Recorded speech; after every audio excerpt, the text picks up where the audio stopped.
Hi, creatives. Today I'm going to talk about the world of craft card organization. A craft card is a versatile tool that can transform your crafting space, ensuring every material and tool has its designated place. By staying organized, you'll save time and make the most of your creative sessions.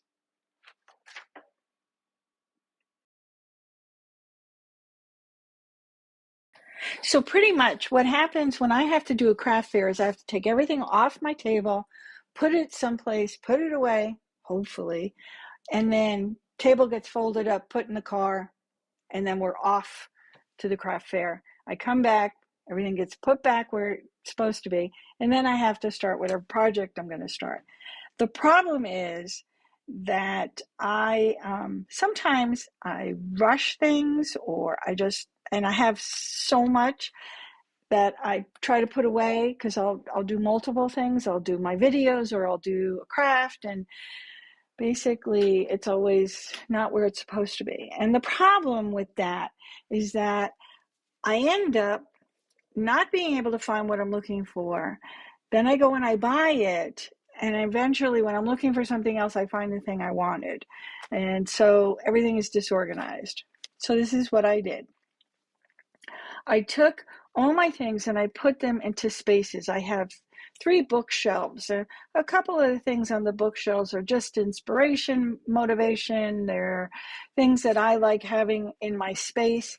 And the rest of it is just where I should keep things, like my glues and my paper packages are all in one area. My paint is one area. My beads and paper like that are in another area. I have all my books and my journals in a completely separate book area. I have things for my Cricut, so there's a craft cart for that.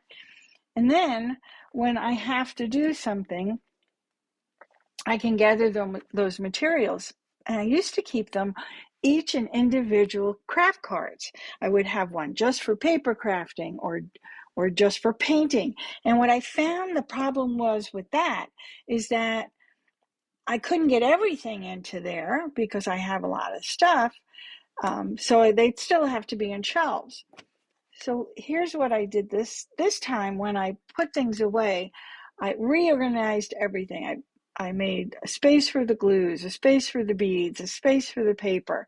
I have my tools. Some of my tools are for bead making, and then there's a whole set of tools that I use for my sewing or my canvas work. And then when I have them very close to the table, so I don't really need to take that apart. But I figured if I have one craft cart that's empty, I can put everything into that craft cart that I need for that moment. I can work on it. And then when I have to go to the craft fair and fold the table up, I can just take whatever I put out on the table into the craft cart, put that on the side, go to the craft fair. When I come back, I have it right there, and I don't have to worry about if I misplaced anything I was working on. So what did you think? Did any of that help you? I know I'm going to see how it works out for me. I haven't quite been able to get started in it as a regular routine, but you never know. It might happen. So it's Halloween, and I want to just wish you a happy trick-or-treating. I'll see you next time. Bye.